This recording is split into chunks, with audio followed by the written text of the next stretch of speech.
Bonjour tout le monde. Aujourd'hui, on va revoir les méthodes de garniture. Est-ce que tu sais que tu peux endommager ta pompe à incendie si tu ne sais pas quel type de méthode d'étanchéité elle possède et que tu essaies de l'entretenir? En résumé, une garniture mécanique ne présente pas de fuite, alors qu'une garniture en graphite tressé, packing, doit présenter une fuite contrôlée et pour les pompes Waterous entre 10 à 120 gouttes par minute avec la pompe fonctionnant à 150 PSI. Parfois, l'opérateur de la pompe peut penser à tort que sa pompe qui a des garnitures ne doit pas fuir d'eau.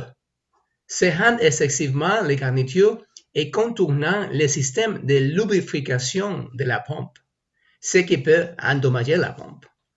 Et alors, comme on l'a déjà dit, il existe deux méthodes d'étanchéité pour des pompes et ceci, dans cette photo, est la méthode par garniture en graphite souple tressé. Les graphites tressés, voici, cette graphite tressée est maintenue sur place par deux rondelles de fouloir. C'est deux rondelles.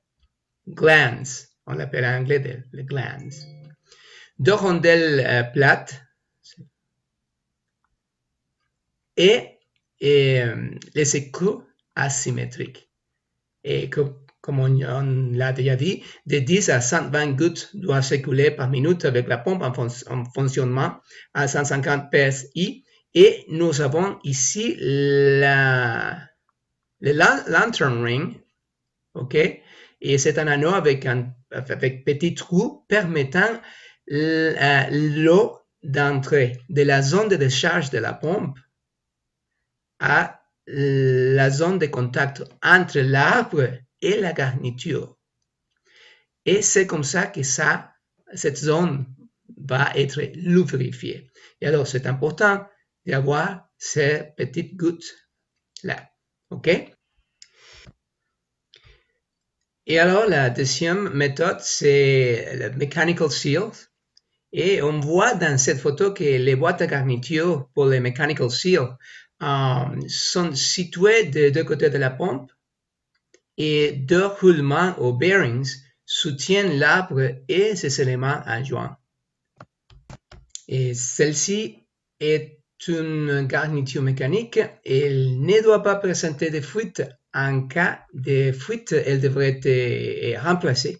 Les points de contact primaires de ce système et les points les plus fragiles est l'interface entre l'anneau fixe, celui-ci, et l'anneau rotatif, celui-là. Le rotatif a un caoutchouc interne et ce caoutchouc interne le fait adhérer à l'axe, lui permettant de tourner avec haute vitesse. Merci de nous regarder aujourd'hui, d'écouter cette vidéo et s'il vous plaît, partage la vidéo et écrivez-moi si vous avez quelques questions, peut-être dans un commentaire sur la vidéo. Merci beaucoup.